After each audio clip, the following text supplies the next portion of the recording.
ভোলা মাছের ঝাল বানাবো, সেই জন্য ভোলা মাছ নিয়েছি। মাছের মধ্যে নুন আর হলুদ মাখিয়ে নিলাম, ভালো করে হাত দিয়ে মেখে নেব।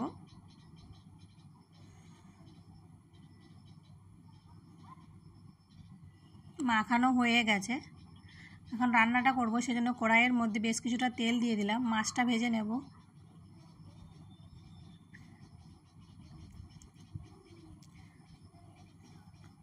একদিকটা হয়ে গেছে, উল্টে দেব।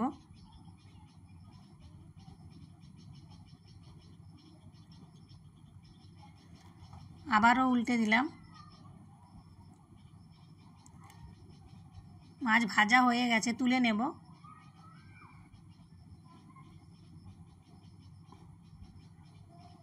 কড়াইয়ের মধ্যে আরও সামান্য তেল দিয়ে দিলাম, কালো জিরে, পেঁয়াজ কুচি, পেঁয়াজটা ভেজে নেব।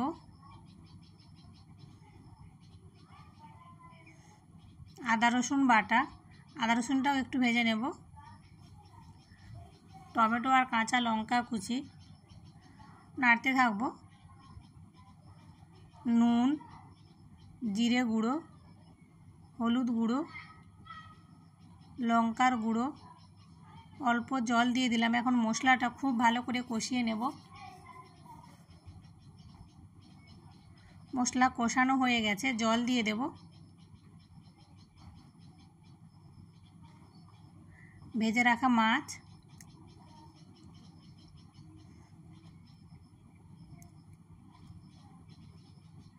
কিছুক্ষণ হতে দেব। সামান্য চিনি